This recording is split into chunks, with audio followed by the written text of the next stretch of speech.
నమస్తే K24 news. Thimmapur మండలం LMD police station పరిధిలో గణేష్ ఉత్సవాల శాంతి కమిటీ సమావేశం జరిగింది. ఈ సమావేశానికి ఎల్ఎండి సిఐ, ఎస్ఐలతో పాటు ఎంపీడీఓ, ఏఈఓ కూడా హాజరయ్యారు. సిఐ మాట్లాడుతూ వినాయక మండపాల్లో భక్తి శ్రద్ధలతో సంప్రదాయాన్ని పాటించాలని, డిస్కో పాటలు, జూదాలు, మందు మోజులు, చిల్లర వేషాలు అస్సలు సహించమని, కఠిన చర్యలు తప్పవని సూచించారు. అదే సమయంలో 9 రోజుల శ్రద్ధగా పూజలు చేసి చివరి రోజు సక్రమంగా శోభయాత్ర నిర్వహించే మండపాలను పోలీస్ శాఖ తరపున సన్మానం చేస్తామని, 1వ బహుమతి 5,016, 2వ బహుమతి 3,016, 3వ బహుమతి 2,016 అందజేస్తామని వెల్లడించారు.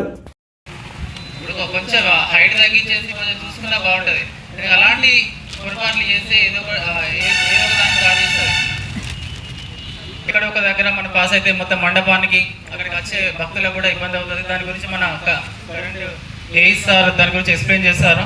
అంతేకాకుండా వినాయకుని పెట్టేటప్పుడు ఎట్టి పరిస్థితుల్లో ఒక వెహికల్ అంటే రోడ్డు మీద పెడతారు, ఒక వెహికల్ పాస్ అయ్యేటట్టు ఉండాలి కంపల్సరీగా. రోడ్డు మొత్తం బ్లాక్ చేయకుండా ఎట్టి పరిస్థితుల్లో ఏదో వెహికల్ ఖచ్చితంగా పోయేటట్టు ఉండాలి. మొత్తం రోడ్ బ్లాక్ చేసే విధంగా ఎట్టి పరిస్థితుల్లో ఉండదు. అంతేకాకుండా మండపం దగ్గర ఎట్టి పరిస్థితుల్లో ఇసుక, వాటర్ అవి ఉంచుకునేటట్టు ఉండాలి. మేము కూడా వచ్చి చెక్ చేస్తూ ఉంటాము. మీకు కంపల్సరీగా ప్రాపర్గా ఉండాలి. తర్వాత మండపం దగ్గర మీరు పెట్టేసి వెళ్ళిపోతారు. అక్కడ ఎవరు నైట్లో పడుకొని ఖచ్చితంగా ఉంటారు. అక్కడ మండపం దగ్గర ఖచ్చితంగా ఉండాలి. ఖచ్చితంగా చెక్ చేస్తాం. ఖచ్చితంగా 2 పర్సన్స్ నైట్లో ఉండాలి. ఎందుకంటే చాలా కోతులు ఎక్కువ అయిపోయినాయి. ఈనాటి పీస్ కమిటీ సమావేశానికి విచ్చేసినటువంటి ప్రతి గ్రామం నుండి మన తిమ్మాపూర్ మండల్ విఘ్నేష్ మండపాల నిర్వాహకులకు మరియు ఈ యొక్క మీటింగ్ ఏర్పాటు చేసినటువంటి పోలీస్ శాఖ సిఐ గారికి, ఎస్ఐ గారికి మా విద్యాశాఖ తరఫున ప్రత్యేక ధన్యవాదాలు తెలియజేస్తున్నాను. ముఖ్యంగా మీ అందరికీ తెలుసు, ప్రతి సంవత్సరం మనము చాలా భక్తి శ్రద్ధలతో ఈ యొక్క వినాయక నిమజ్జనం చేసుకుంటాం.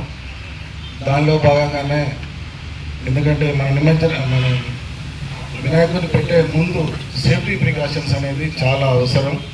మా విద్యుత్ తరఫున ముఖ్యంగా మీరు ప్రతి ఒక్క గణేష్ మండపాల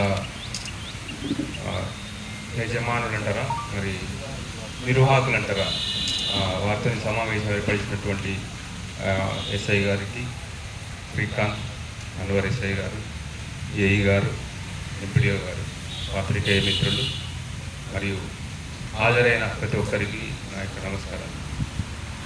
ఇప్పటిదాకా స్టేజ్ మీదటువంటి అధికారులు మీకు అన్ని సూచనలు ఇచ్చారు.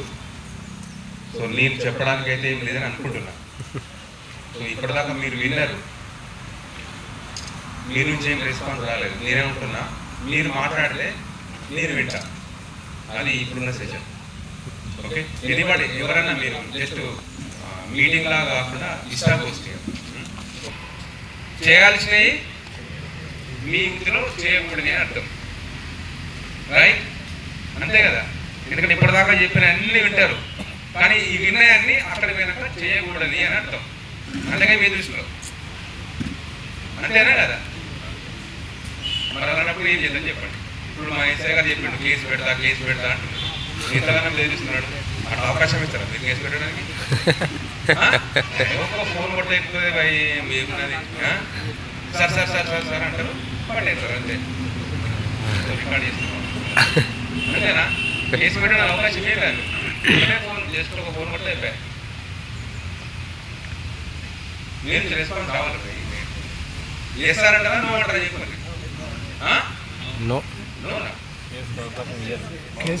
అందరికీ సాక్ష్యం మిత్రులు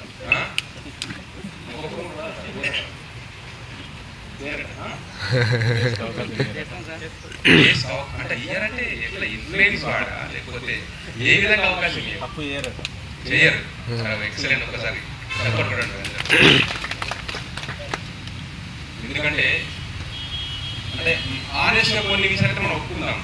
ఏది ఒప్పుకుందాం అంటే స్టిల్ ఈ రోజు వరకు కూడా అసలు ఏం చేయాలి, ఏం చేయకూడదు అనేది క్లారిటీ లేదు గణేష్ మండపాల విషయంలో, రైట్? ఎందుకంటే మన ఎవరు బాధపడతారు దయచేసి నేను ఏమంటున్నా మన సాంప్రదాయం. ఇప్పుడు మేము 2 గంటలలో మనిషి పట్టుకుంటాం, ఆయన ఫోన్ చేస్తాడు, ఎట్లా సార్ ఏదో దుర్గమం చేసుకున్నాం సార్, ఏం మీకు తెలుసు కదా సార్ మన సాంప్రదాయం అంటే ఏంటని అర్థం అంటే మన పిల్లలకి ఏం చెప్తాం అంటే మన సాంప్రదాయం అంటే తాగుడు. అట్లా అదే మనకు కనబడుతుంది కదా. మరి దాన్ని పట్టుకొని మనం తాగుతుంటే చేసి పెట్టుకోమంటే ఎట్లయితుంది మరి? అంటే ఏం చేయాలని మనం బ్రేక్ చేయాలి. బ్రేక్ చేయాలంటే ఏం చేయాలి? అవును కదా. ఇప్పుడు నాగోప జాతర ఉంది పై ఎంతమంది తెలుసు నాగోప జాతర గురించి? తెలుసు కదా, వినరా? అక్కడ ఏముంటుంది? ముందు స్థాపన తర్వాత చేయకూడనివి చేయరానివి నిమజ్జన సమయంలో తీసుకున్నటువంటి చర్యల గురించి ఏర్పాటు చేసినటువంటి సమావేశానికి ఇచ్చేసినటువంటి అన్ని గ్రామ పంచాయతీలోని నిర్వాహకులకు మరియు కార్యక్రమాన్ని ఏర్పాటు చేసినటువంటి మరియు అధ్యక్షత వహించినటువంటి గౌరవ సిఐ గారికి, ఎస్ఐ గారికి మరియు ఏఈ గారికి, ఎలక్ట్రిసిటీ బోర్డు ఏఈ గారికి అందరికీ నమస్కారం తెలియజేస్తూ, మెయిన్గా మనము ఎంతో భక్తి శ్రద్ధలతో మనము ఏర్పాటు చేసినటువంటి జరుపుకున్నటువంటి గణేష్ ఉత్సవాలని తేదీ 27వ తారీఖు నుంచి మనము 5వ తారీఖు వరకు ఏర్పాటు చేసుకోబోతున్నాము. అయితే ప్రతి సంవత్సరం ఏదో ఒక దుర్ఘటన జరిగి చాలా ఊర్లలో కుటుంబాలు చితికిపోయి ఊరంతా కూడా బాధపడేటువంటి సందర్భాలు ఎన్నో చూస్తున్నాం. మనం ఇప్పుడు కూడా చూస్తూనే ఉన్నాం. సో అందుకని మనము ఇన్ని తెలుసుకొని కూడా మనం ఇంకా తప్పు చేయడం అనేది కరెక్ట్ కాదు. కాబట్టి అందరూ కూడా ఇప్పుడు ఎలక్ట్రిసిటీ ఏ గారు చెప్పినట్టు మరి ఎస్ఐ గారు చెప్పినట్టుగా తగిన జాగ్రత్తలు తీసుకొని మన గణేష్ని ఏర్పాటు చేసుకొని నిమజ్జన సమయంలో కూడా తగిన శ్రద్ధ తీసుకోవాలి. అయితే ఈ సందర్భంగా నేను చెప్పబోయేది ఏంటంటే, ముఖ్యంగా మనము 27వ తారీఖు నాడు గణేష్ని విగ్రహ స్థాపన చేసినప్పుడు ఎక్కడైతే మీరు గణేష్ పెట్టుకున్నారో ఆ ప్లేస్ కూడా, రెండోది ఏంటంటే మనము ప్రతి రోజు భోజనాలు ఏర్పాటు చేస్తూ ఉంటాం భక్తుల కోసం. చేసినప్పుడు మనం పేపర్ ప్లేట్స్ వాడుతున్నాం. సరే పేపర్ ప్లేట్స్ వాడినా పర్వాలేదు, కానీ మనకు బజార్లో బ్లాక్ కవర్స్ దొరుకుతాయి, మనకి బ్యాగ్స్ దొరుకుతాయి. మనకు ఆ భోజనం అయిన తర్వాత ఒక డ్రమ్లో వేసిన తర్వాత డ్రమ్లో కవర్ వేసి పెట్టేసి మొత్తము ప్లేట్స్ వాడిన తర్వాత ఆ బ్యాగ్ వేసేసి క్లోజ్ చేసేసి దాన్ని గ్రామ పంచాయతీ వాళ్ళకి ట్రాక్టర్ అప్పయినట్టయితే వాళ్ళు డ్రంపింగ్ యార్డ్లో తీసుకపోయి డ్రంపింగ్ యార్డ్లో దాన్ని ప్రిజర్వ్ చేయడం జరుగుతుంది. దీనివల్ల కొంత శుభ్రత ఉంటుంది. ఈ కుక్కలు వచ్చి వాటిని ముసుగపోవడము, ఇచ్చే కవర్ చింపడము అంతా గలీజ్ కనబడకుండా ఉంటుంది. ఇక్కడ అన్నం పడేయడం కానీ, పూజ వస్తువులు పడేయడం కానీ స్మెల్ వస్తూ ఉంటుంది అక్కడ. దానివల్ల మనకు పిల్లలకు కానీ పెద్దలకు కానీ రోగాలు రావడం, జ్వరాలు రావడం జరుగుతూ ఉంటుంది. మెసేజ్ కానీ రెస్టారెంట్ వాటిలో కానీ చేయదు. ఇలాంటివి ఏమంటే మన నోటీస్ వెంటనే తీసుకున్నాడు. దీనిపైన అందరూ చార్లింగ్ గ్రూప్లలో చార్లింగ్ అవి రెగ్యులర్ చేయకండి. ఏదైనా పెట్టినట్టే రెస్టారెంట్ వాటికి పెట్టినట్టే మనం చెప్పండి, దానిపైన చట్టపరంగా చర్యలు తీసుకుంటాం. ఇంకొకటి చెప్పేది ఏంటంటే, మా తరఫున మీరు ఎంజాయ్ చేయాలనుకుంటే 12 గంటలకి 1కి మీరు నిమజ్జన రోజు తీసేసి నైట్ 10-11 వరకు క్లోజ్ చేసుకోండి. అంతేగాని నైట్ 8 గంటలకు మీరు తీసేసి మార్నింగ్ 7-8 వరకు చేస్తే మాత్రం పెట్టవచ్చో మేము ఊరుకోము. ఏముంటుందంటే చాలా మందికి మా వీళ్ళు మా క్లాస్ పడాలని ఉంటుంది అనుకుంటారు, చాలా మంది అనుకుంటారు కదా.